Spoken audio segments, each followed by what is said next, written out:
एक मित्र ने प्रश्न पूछा है कि अहंकारी व्यक्ति से कैसे बचा जा सकता है। कैसे हम अहंकार से ग्रसित व्यक्ति से बचें। यह प्रश्न हम सभी लोगों का है, क्योंकि हम सभी भी किसी न किसी तरह से अहंकार से ग्रसित भी हैं और अहंकार से पीड़ित भी हैं। कोई भी व्यक्ति ऐसा नहीं है जिसमें अहंकार न हो, अहम भाव न हो, आत्म भाव न हो, आत्मा न हो। आत्मा की धारणा भी है, बुद्ध कहते हैं। आत्मा भी है और सत्य भी है। यानी आत्मा का अर्थ है आत्मा, मैं, अहम। इस शब्द आत्मा से बड़ी भ्रांति पैदा हुई है। जब बुद्ध कहते हैं कि आत्मा नहीं है, तो लोगों ने समझा कि बुद्ध कह रहे हैं जिसको साधारणतः आत्मा कहा जाता है, जीव कहा जाता है, बुद्ध उसकी बात कर रहे हैं। लेकिन बुद्ध कहते हैं आत्मा, यानी आत्मा की धारणा, यानी मैं की धारणा, यानी आत्मभाव। बुद्ध कह रहे हैं कि आत्मा भी है और सत्य भी है। जहाँ आत्मदृष्टि है वहाँ सत्य नहीं। आत्मदृष्टि का अर्थ है, आत्मभाव का अर्थ है, आत्मा का अर्थ है कि मैं, अहम, अहंकार, मैं भाव, वहाँ सत्य नहीं। और जहाँ सत्य है वहाँ आत्मदृष्टि नहीं, वहाँ आत्मा संसारगत अविद्या है। आत्मा जब हम कह रहे हैं तो आत्मा का अर्थ जो कहा जा रहा है वो है आत्मा, यानी मैं। आत्मा को साधारणतया जिसको जीव कहा जाता है उसको आत्मन कहा जाता है, आत्मन। लेकिन जब बुद्ध आत्मा शब्द का इस्तेमाल करते हैं तो आत्मा शब्द का इस्तेमाल करते हैं जो हम मैं कहते हैं, आत्मभाव, उससे। और यह मैं जैसा कुछ है नहीं। यह मैं एक आइडेंटिटी हमें मिली है जन्म से, या तो ये कह लें और या कह लें कि हमने इसको बनाया है, हमने इसको पोषित किया है। कैसे? अपने घर में एक छोटे से नवजात शिशु को देखें। उस नवजात शिशु को जिसका अभी कोई नाम नहीं दिया गया, उस शिशु को आप क्या कहेंगे? वह शिशु अगर अपने बारे में कहना चाहे तो क्या कहेगा? कुछ नहीं कह सकता। अपने बारे में वह कुछ भी नहीं कह सकता, क्योंकि उसकी अभी कोई आइडेंटिटी नहीं। लेकिन माँ बाप उसकी आइडेंटिटी बनाते हैं, मेरा बच्चा, मेरा लाडला, मेरा पुत्र, मेरा कुलदीपक। फिर उसका एक नामकरण करते हैं, उसका एक नाम रखते हैं। उस नाम से उसकी आइडेंटिटी फिक्स हो जाती है। अब उसका एक नाम हो जाता है। अभी तक उसको कुलदीपक कहते थे, यानी कि हमारे वंश में एक बच्चा है। माँ बाप का नाम लेकर लोग कहते हैं कि वो फलाने का बच्चा। लेकिन उस बच्चे की आइडेंटिटी तब निश्चित हो जाती है जब उसका नामकरण हो जाता है। तब हम कहते हैं कि राम या श्याम या दीपक या रमेश। यह आइडेंटिटी से अब वो कहता है मैं रमेश, मैं दीपक, मैं राम, मैं श्याम। लेकिन यही बच्चा जब इसका नामकरण नहीं हुआ था तब यह कौन था? यह आत्मभाव, यह सिर्फ एक भाव है आत्मा का, आत्म का। यह भाव हमने अपने अंदर बैठा रखा है और इस भाव को हम मजबूत करते रहते हैं। कैसे मजबूत करते हैं? अभी हमने कहा मैं राम, उस दिन से जिस दिन इससे इस बच्चे का नामकरण हुआ, उससे पहले यह कौन था? उससे पहले यह फलाने का बच्चा था। इसके माँ बाप का नाम लेकर या इसके दादा दादी का नाम लेकर कहा जाता था कि ये उनका पौत्र है, या यह उनका पुत्र है, या यह उनका कुलदीपक है, यह इस वंश का है। तब भी उसकी आइडेंटिटी बना दी गई है। और जब वो पेट में है तब उसकी क्या आइडेंटिटी है, तब उसका क्या आत्मभाव है, क्या आत्मा है। इस तरह से एक आत्मभाव, एक आत्मा का जन्म होता है। हम उसको कहते हैं, उसका नाम दे देते हैं। और धीरे धीरे यह आत्मभाव या मैं भाव या अहम भाव, जैसे जैसे उसका मानसिक विकास होता है, मानसिक दायरा खुलता है, यह बढ़ता जाता है। अब वो कहता है मेरे खिलौने, अब वो कहता है मेरी माँ, वो मेरा बाप, मेरी माँ अच्छी, मेरा बाप बुरा, मेरी माँ भी अच्छी, मेरा बाप भी अच्छा, यह मेरे खिलौने हैं, यह मेरी कापी है, यह मेरी किताब है, यह मेरा स्कूल है, यह मेरा टीचर है। इस तरह से अब वो अपने मैं को बढ़ाता चला जाता है। उसकी आइडेंटिटी बढ़ती चली जाती है, उसका आत्मभाव, उसका मैं भाव, उसका अहम भाव। यह जो आत्मा की धारणा है यह बिल्कुल ही झूठ है, इसकी कोई भी सच्चाई नहीं। क्यों? क्योंकि इसकी सच्चाई को अगर देखना है तो उस नवजात शिशु को देखना चाहिए जिसका अभी कोई नाम नहीं, जो अभी खुद भी यह बताने में असमर्थ है कि वो कौन है, कहाँ से आया है, कौन माँ है, कौन बाप है, कौन से कुल में आया है, कहाँ से आया है। इसलिए बुद्ध कहते हैं कि आत्मा की जो धारणा है यह भी है और सत्य भी है। जहां आत्मदृष्टि है वहां सत्य नहीं। अब जब तक यह नवजात शिशु जो अभी पैदा हुआ यह सत्य है, क्योंकि इसके अंदर अभी कोई आत्म भाव नहीं, कोई अहम भाव नहीं, कोई मैं भाव नहीं, कोई आत्मा नहीं। इसलिए अभी यह बिल्कुल ही नूतन है, सत्य, कोई आत्मदृष्टि नहीं है। और बुद्ध कहते हैं कि जहाँ भी आत्मदृष्टि है वहाँ सत्य नहीं। जैसे ही आत्मदृष्टि आई तब ये कहता है कि मैं राम। अब यह बच्चा तो गायब हो गया, अब राम आ गया, श्याम आ गया, या कोई और नाम जो भी इसको दिया है, कुलदीपक दिया है या रमेश दिया है, वह आ गया। यह जो था वो दबा रह गया। अब यह जो भी करेगा पूरे जीवन भर इसी राम के नाम से, इसी श्याम के नाम से, इसी रमेश के नाम से या इसी कुलदीपक के नाम से करने वाला है। अब ये कहेगा कुलदीपक के पास डिग्री है, कुलदीपक ने MA किया है, रमेश ने MBA किया है, राम साइंटिस्ट है, श्याम एक बहुत बड़ा बिजनेसमैन है, श्याम के पिताजी का नाम आएगा। आइडेंटिटी। इस तरह से हम आत्मदृष्टि को फैलाते हैं और वो जो सत्य है वो दब जाता है। इसलिए बुद्ध कहते हैं कि जहाँ आत्मदृष्टि है वहाँ सत्य नहीं। और यही आत्मदृष्टि, यही आत्मा अविद्या है।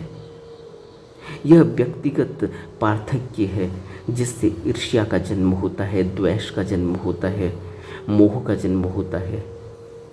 और यह आत्मदृष्टि भोग खोजती है, यह संग्रहित करती है, यह अपनी इंद्रियों के जरिए भोग खोजती है, यह तृष्णा के पीछे दौड़ती है, यह आत्मदृष्टि। इसलिए बुद्ध कहते हैं कि आत्मा की मान्यता एक छल है। कोई भी ऐसी गलती नहीं, कोई भी ऐसा अपराध नहीं, कोई भी ऐसा पाप नहीं जिसका जन्म आत्मदृष्टि में से न हुआ हो। अब सोचो, अगर यह छोटे से बच्चे को, जो नवजात शिशु है, इसको कोई नाम न दिया जाए, कोई आइडेंटिटी न दी जाए, कोई आत्मभाव इसके अंदर न हो, तो सोचो क्या कोई पाप हो सकता है? जो ये कहे कि मैं यह कर रहा हूँ, मैं कौन? कोई भी ऐसा पाप नहीं। इसलिए बुद्ध कहते हैं जिसका जन्म आत्मदृष्टि में से न हुआ हो, क्योंकि सब कुछ रमेश यह पाकर रहेगा, कुलदीपक यह पाकर रहेगा, राम एक बहुत बड़ा बिजनेसमैन बनकर रहेगा, श्याम एक बहुत बड़ा घर बनाकर रहेगा। इसी तरह बच्चे बनते हैं, इसी तरह से घर बनते हैं, परिवार बनते हैं। यह सब कुछ ही आत्मदृष्टि, आत्मा का परिणाम है। और बुद्ध कहते हैं कि सत्य का बोध तभी संभव है जब यह बात स्पष्ट हो जाए कि आत्मा एक छलावा मात्र है, कोई भी सच नहीं, इस जिसको हम आत्मा कहते हैं, आत्मा भाव कहते हैं। इसलिए बुद्ध कह रहे हैं कि ये मैं जैसा, यह अहम जैसा, यह मेरे जैसा, यह अहंकार जैसा कुछ भी नहीं है। ऐसा कुछ है ही नहीं जहाँ मैं कहा जाए, जहाँ अहम कहा जाए, जहाँ अहंकार कहा जाए। कुछ भी ऐसा नहीं। इस बात को गहरे में अपने अंदर बैठा कर रखना चाहिए कि बुद्ध जो आत्म भाव कह रहे हैं, बुद्ध जिसको आत्मा कह रहे हैं, यह एक छलावा मात्र है। यह एक बाहर से आइडेंटिटी दे दी गई है। इस आइडेंटिटी की कोई भी हकीकत नहीं, कोई भी सच्चाई नहीं। और बुद्ध कहते हैं कि इसके अलावा भी एक और चीज़ है जिसका वह जिक्र करते हैं बुद्ध वचन में, कि भिक्षुओं एक अकृत है, जहाँ न पृथ्वी है, न जल है, न उष्णता है, न वायु है, न आकाशन चायतन है, न विज्ञानन चायतन है, न आकिंचन चायतन है, न संयन चायतन है, न असंयन चायतन है, न यह लोक है, न परलोक है, और न सूर्य है, न चंद्रमा है। हे भिक्षुओं, मैं इससे ही कहता हूँ कि यह न कहीं से आना है और न कहीं जाना है, न जन्म है, न मृत्यु है, न नित्यता है, न अनित्यता है। यह वह कुछ है जिसकी न कभी उत्पत्ति होती और न निरोध होता। यहाँ कोई दुख नहीं, यही दुख का अंत है। यथार्थ का साक्षात्कार सहज नहीं है, सत्य का अवबोध आसान नहीं। जो जानकार है वह तृष्णा पर काबू पा लेता है, जो यथार्थदर्शी है उसके लिए सभी कुछ शून्य है। इसको बुद्ध कहते हैं कि एक शून्य है जहाँ कुछ भी नहीं। और बुद्ध आगे कहते हैं कि भिक्षु एक आयतन है जो अनुत्पन्न है, जिसका जन्म नहीं हुआ रहता, जिसका निर्माण नहीं हुआ रहता। यदि कोई ऐसा आयतन न होता जो उत्पन्न न होता, जिसका जन्म नहीं हुआ रहता, जिसका निर्माण नहीं हुआ रहता, तो जो उत्पन्न हुआ है, जिसका आरंभ हुआ है, जिसका निर्माण हुआ है, उससे आदमी कभी भी मुक्त न हो सकता। बुद्ध कह रहे हैं कि आदमी मुक्त ही नहीं हो सकता अगर कुछ ऐसा नहीं होता जो अनुत्पन्न है। इसलिए एक अनुत्पन्न भी है, एक आयतन है जो अनुत्पन्न है, बुद्ध कहते हैं। जिस तरह से बुद्ध 6 आयतन की बात करते हैं, इन 6 आयतनों में 5 इंद्रियां हैं और 6ठा मन है। इन 6 को षडायतन कहते हैं, बुद्ध ने कहा। इसी तरह एक और आयतन है, यानी कि एक और खिड़की है जो अनुत्पन्न है, जिसका जन्म नहीं हुआ रहता, जिसका निर्माण नहीं हुआ रहता। और यही जन्म नहीं हुआ रहता, निर्माण नहीं हुआ रहता जो आयतन है, इस आयतन तक जो पहुंचा वही मुक्त हुआ। बुद्ध आगे कहते हैं, क्योंकि एक आयतन है जो अनुत्पन्न है, जिसका जन्म नहीं हुआ रहता, जिसका निर्माण नहीं हुआ रहता, इसलिए जो आदमी उत्पन्न हुआ है, जिसका जन्म हुआ है, जिसका निर्माण हुआ है, वह उससे मुक्त भी हो सकता है, वह अनुत्पन्न भी हो सकता है, वह इस आयतन के जरिए अनुत्पन्न हो सकता है, इस आयतन के जरिए मुक्त हो सकता है। यानी एक और खिड़की है, एक और आयतन है इन 6 आयतनों के अलावा। यह बुद्ध ने बुद्ध वचन में कहा।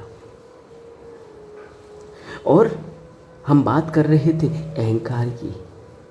प्रश्न पूछा गया कि अहंकारी व्यक्ति से कैसे बचना चाहिए। सबसे पहले तो अपने अहंकार को देखना चाहिए। व्यक्ति से बचने की आवश्यकता नहीं, व्यक्ति से तो बचा जा सकता है, अपने से नहीं बचा जा सकता। क्यों? क्योंकि हम भी खुद भी अहंकार से ग्रसित हैं, अपने मैं भाव से ग्रसित हैं। इसीलिए तो हमें दूसरे व्यक्ति का अहंकार दिखाई दे रहा है। अगर हम में ही अहंकार नहीं होता तो दूसरे आदमी का अहंकार हम में कुछ भी बाधा नहीं डालता। इसलिए बुद्ध कह रहे हैं कि भिक्षुओं, जब किसी वृक्ष में जिसमें आग लग जाए, वहां कोई भी पक्षी नहीं रहता। जिस वृक्ष में आग लग जाए वहां कोई पक्षी नहीं रहता। और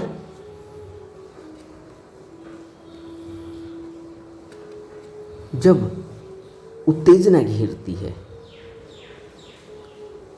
तो उत्तेजना का अर्थ ही है कि अभी सत्य वहाँ प्रकट नहीं हो सकता, क्योंकि जहाँ उत्तेजना है वहाँ सत्य नहीं।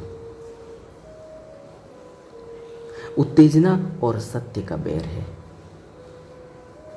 इसीलिए किसी व्यक्ति का अहंकार हमें दुख दे रहा है, क्योंकि हम उस अहंकार से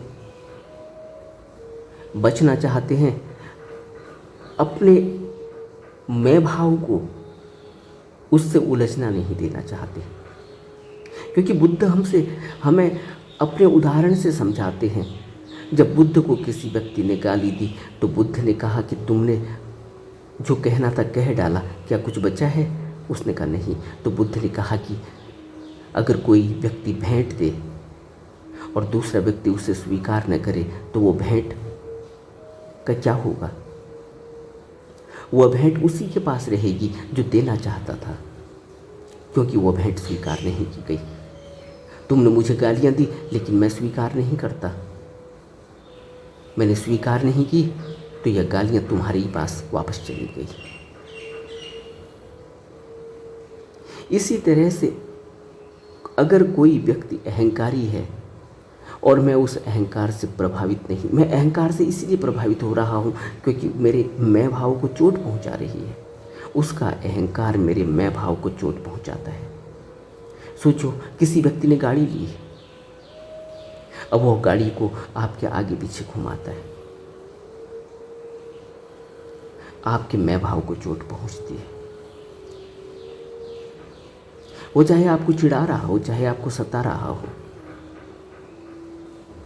एक ईर्ष्या का भाव अगर पैदा हो रहा है उसकी गाड़ी देखकर या उसके ओछेपन को देखकर,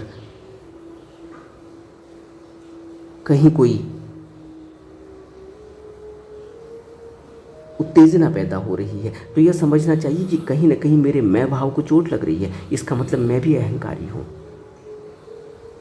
नहीं तो मुझे क्या फर्क पड़ता है? आप मुझे बताओ जरा, आप सिगरेट नहीं पीते, एक व्यक्ति सिगरेट पीता है, वो कहता है सिगरेट नहीं, मैं तो सिगार पी रहा हूँ।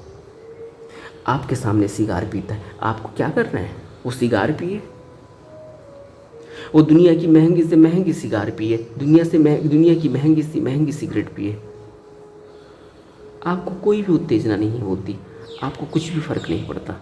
क्यों? क्योंकि आपके लिए वो नगण्य है, आपको सिगरेट का और सिगार का कोई फ़र्क ही नहीं पड़ता, क्योंकि आपने कभी उस तरफ कोई आपका ध्यान ही नहीं, आपको उसमें कोई रस नहीं, आपका उसमें कोई भी मैं भाव नहीं होता। क्यों? क्योंकि आपको उस तरफ से कोई लेना देना ही नहीं, आप बिल्कुल ही शून्य हो। क्यों? क्योंकि आपको सिगरेट में कोई रस ही नहीं है। लेकिन यहीं कोई दूसरा व्यक्ति सिगरेट पीता हो, सिगरेट का शौक़ रखता हो, उसके सामने कोई व्यक्ति कहे मैं दुनिया की महंगी सिगार पी रहा हूँ, तो एक बार को मन करेगा काश मैं भी चख लेता एक बार। अगर नहीं चख पाएगा, अगर नहीं, तो कहीं ना कहीं एक मैं भाव से कहीं अपने अहंकार को ठेस लगेगी कि मेरी इतनी औकात नहीं, इतनी हैसियत नहीं कि मैं नहीं पी पा रहा हूँ, या उससे ईर्ष्या पैदा होगी, या उससे अहंकार को ठेस लगेगी। तो लगेगा कि मेरे सामने अपना अहंकार दिखा रहा है, फ्लॉन्ट कर रहा है, इतरा रहा है, मेरे को दिखा रहा है। यह भाव तुम में पैदा नहीं होता, क्योंकि तुम्हें सिगरेट और सिगार से कोई लेना देना ही नहीं। वो पिए न पिए, एक दिन में 10 पिए, एक दिन में 50 पिए, कितने हज़ारों की पिए, आपको कोई लेना देना ही नहीं, क्योंकि आपको सिगरेट और सिगार में कोई रस ही नहीं। लेकिन जिस व्यक्ति को सिगरेट और सिगार में रस है, उससे पूछो, उसको बड़ी चिंता, टेंशन हो जाएगी, मैं नहीं पी पा रहा हूँ, इसमें ज़रूर कुछ मज़ा आता होगा।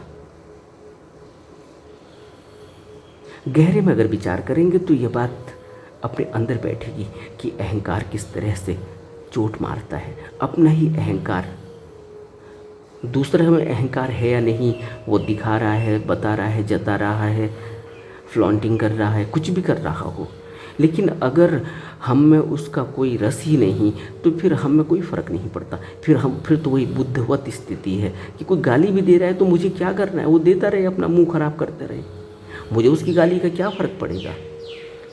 मैं स्वीकार ही नहीं करता, मेरे कानों में पड़ती ही नहीं, पड़ भी रही है तो मुझे कोई असर नहीं करता। कह रहा होगा, कहते रहे, वो जो कह रहा है उसका मेरे ऊपर वो बात लागू ही नहीं होती, बात ही ख़त्म हो गई। बुद्धि यही तो कह रहे हैं कि तुम देना चाहते हो, मैं लेना नहीं चाहता, क्योंकि मेरे अंदर कोई अहंकार ही नहीं, मेरे अंदर कोई मैं भाव ही नहीं है, तो तुम गाली दोगे किसको? उस गाली का कोई भी फर्क बुद्ध को नहीं पड़ता। बुद्ध उसको करुणावश उसको समझाते हैं कि तुमने देना चाहा, लेकिन मैं स्वीकार नहीं करता, क्योंकि मुझे कोई ज़रूरत नहीं, मैं स्वीकार नहीं करता इस भेंट को, तो यह भेंट तुम्हारी पास। इस तरह से अहंकारी व्यक्ति से निपटा जा सकता है। क्योंकि इन्होंने, मित्र ने प्रश्न पूछा है कि अहंकारी व्यक्ति से कैसे बचा जाए। अहंकारी व्यक्ति से बचने का यही एक रास्ता है कि वो जो कुछ भी करता रहे, तुम बिल्कुल ही शून्यवत हो जाओ। लेकिन शून्यवत होना बहुत मुश्किल का काम है, क्योंकि अगर हम में भी मैं भाव है, होता ही है, सबके अंदर होता है। यही तो पूरी प्रैक्टिस है, यही तो पूरी माइंडफुलनेस है, यही तो पूरी बुद्ध की शिक्षा है, यही तो बुद्ध की ध्यान विधि है। तो अगर तुम ध्यान करते हो, अगर तुम्हारा ध्यान में मन लग रहा है, अगर तुम ध्यानी बन चुके हो, अगर तुम साधना में रत रहते हो, निरंतर प्रयास करते रहते हो, तो यह बात बहुत आसानी से समझ में आ जाएगी कि यह जो भी कर रहा है इसका मेरे से कोई लेना देना नहीं, क्योंकि मैंने कोई गलती की नहीं। अगर मैंने गलती की है तो एक बार को मैं उससे माफ़ी मांगूंगा, एक बार मैं उस बात के लिए मेरे अंदर एक भाव पैदा होगा कि मुझे नहीं करना चाहिए था, मेरे से हो गई, मुझे माफ़ी मांगनी चाहिए, उसका नुकसान हुआ है, उसके नुकसान की भरपाई भी करनी चाहिए, करूँगा बस। लेकिन जब कोई व्यक्ति अपना अहंकार दिखा रहा हो, कैसे पता चलेगा कि कोई व्यक्ति अपना अहंकार दिखा रहा है? कैसे पता चलेगा कि कोई व्यक्ति अपने मैं भाव से ग्रसित है? अगर वो मैं भाव से ग्रसित है तो उसको होने दो, उससे हमारा क्या नुकसान है? वो बड़ा घर खरीद रहा है, खरीदने दें, वो बड़ी गाड़ी खरीद रहा है, खरीदने दें, वो बड़े बड़े टूर पर जाता है, वो अपने पैसों से अपने भौतिक संसाधन इकट्ठे कर रहा है या भोग विलास कर रहा है, तो करने दें, यही उसका अहंकार है। उसको उसमें रस आ रहा है तो आने दें, उसमें हमें क्या लेना देना। लेकिन अगर कोई व्यक्ति आपको गाली दे, अहंकारवश आपको नीचा दिखाए, आपको कमज़ोर समझकर आपको दबाए, तो उसका विरोध होना ही चाहिए। बुद्ध कहते हैं कि विरोध तो होना ही चाहिए। ऐसा भी नहीं है कि चुपचाप आप सब कुछ सहते जाएंगे। अगर आपके ऊपर बात इतनी आ गई है कि कोई व्यक्ति आपको सता रहा है, आपको दबा रहा है, तो फिर आपको उसका विरोध करना ही होगा। विरोध तो होना ही चाहिए, क्योंकि बुद्ध ने कहा कि जीवन में संघर्ष तो है ही, और संघर्ष होना ही चाहिए वहाँ जहाँ ज़रूरत है, वहाँ संघर्ष होना ही चाहिए। लेकिन इसका अर्थ यह नहीं कि हम संघर्ष के लिए उत्सुक हैं। इसका मतलब यह नहीं कि हम अपने फ़ायदे के लिए कोई संघर्ष कर रहे हैं, क्योंकि बुद्ध कहते हैं कि अपने फ़ायदे के लिए तो यहाँ कोई कुछ भी करने का अर्थ है कि मैं भाव है, मेरा फ़ायदा। क्योंकि बुद्ध तो भिक्षुओं को संदेश देते हैं, उपदेश देते हैं कि साधु लोकहित में कृत्य करता है, अपने स्वार्थ के लिए नहीं करता, अपने लिए नहीं करता। क्योंकि साधु का कोई अहंकार नहीं, साधु को कुछ इकट्ठा नहीं करना।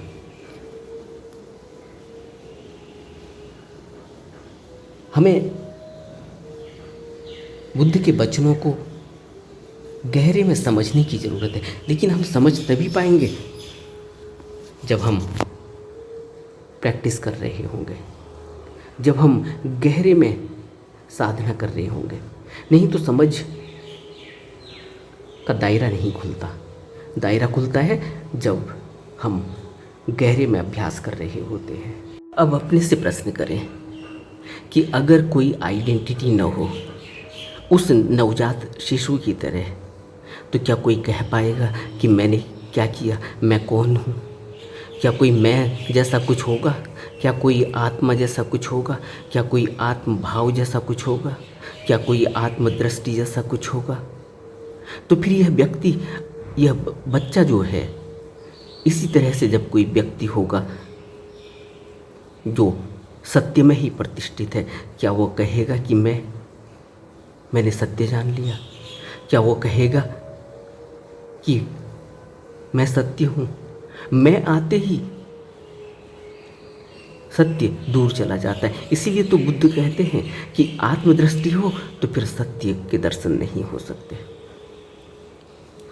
इसीलिए आज अगर हम इतनी मेहनत कर रहे हैं अपनी ध्यान साधना में, लेकिन कहीं न कहीं अपने से अगर पूछेंगे, अपने अंदर अगर झांकेंगे, तो आप पाएंगे कि कहीं न कहीं एक ऐसा भाव है कि मैं अब तक कहाँ पहुँचा हूँ, मेरी क्या प्रगति हो रही है। ये मैं प्रगति करने वाला कौन है? मुझे तो कोई प्रगति करनी ही नहीं है, क्योंकि मैंने इस जो मैं को है इसको गिराना है, इस मैं को हटाना है, इस मैं को ही साफ करना है। जैसे ही ये मैं साफ होता है, वहाँ एक नवजात से शिशु होता है जो मैं नहीं कह सकता, जो बिल्कुल ही सत्य है। वह सत्य के दर्शन हो जाते हैं, और जैसे ही उस सत्य के दर्शन हुए, मैं पूरी तरह मिट चुका होता है। आत्मभाव, आत्मदृष्टि, अहंकार, अहम भाव पूरी तरह से मिट चुका होता है। इसलिए बुद्ध कहते हैं कि आत्मार्थ की प्रवृत्ति का परित्याग कर दें तो आप चित्त की उस शांत अवस्था को प्राप्त कर लेंगे जो कुशल रूप है। बुद्ध कुशल रूप कहते हैं, एक परफेक्ट आइडेंटिटी, एक परफेक्ट इमेज,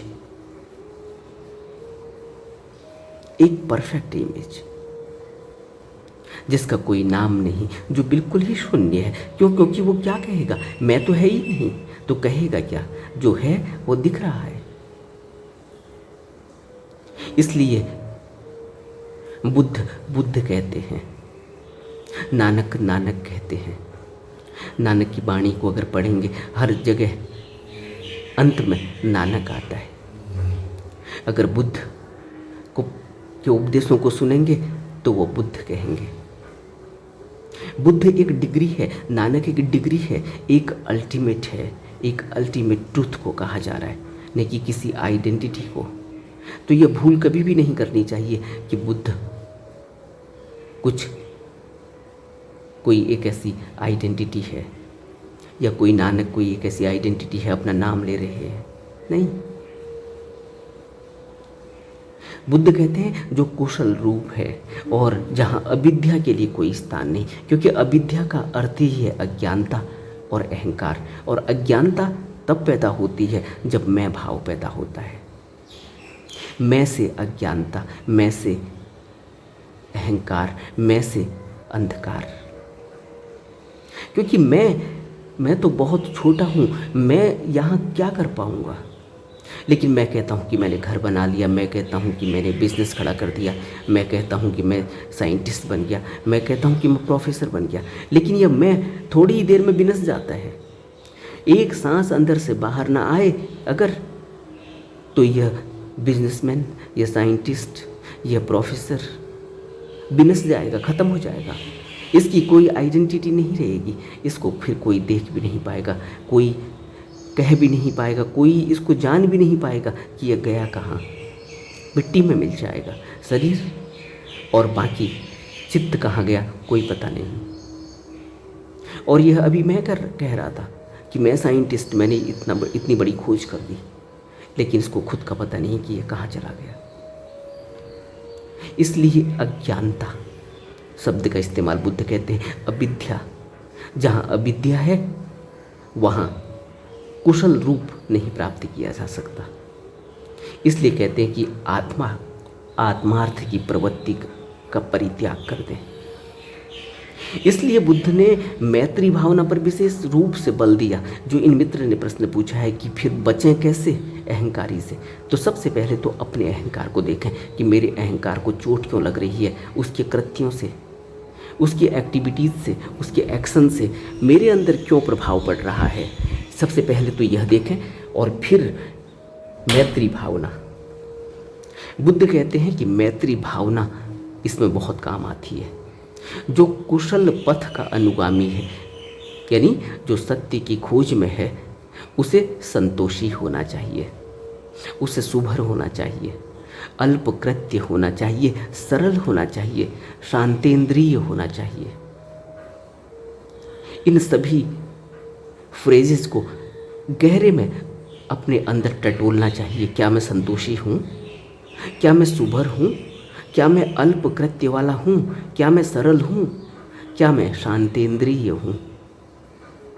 उसे कोई ऐसा छोटे से छोटा अकुशल कर्म न करना चाहिए जिसकी विज्ञजन निंदा करते हैं। जैसे माता अपने इकलौते पुत्र को प्राणपन से चाहती है, इसी प्रकार की भावना सभी प्राणियों के प्रति रखनी चाहिए। इसीलिए तो बुद्ध, कोई व्यक्ति गाली देता है, बुद्ध कहते हैं कि मैं आपकी भेंट स्वीकार नहीं करता, मुझे माफ़ करें। हम भी ऐसे ही कह सकते हैं। अगर हम देख रहे हैं कि उसका अहंकार ज़्यादा है और यह अहंकार को बार बार मुझे फेस करना पड़ रहा है, तो मैं ये कह सकता हूँ कि मुझे स्वीकार नहीं, मेरा कोई लेना देना नहीं, मैं शांतेंद्रिय हूँ, मेरे को उसकी बात नहीं चुभती, मैं शांतेंद्रिय हूँ, मैं सरल हूँ, और मेरी सरलता से उसके अहंकार का कोई असर नहीं होता। मैं संतोषी हूँ, इसलिए मुझे वह जो भी फ्लॉन्टिंग कर रहा है, जो भी वह दिखा रहा है, जता रहा है, अपने अहंकार को ऊंचा कर रहा है, मैं संतोषी हूँ, मुझे फ़र्क ही नहीं पड़ता।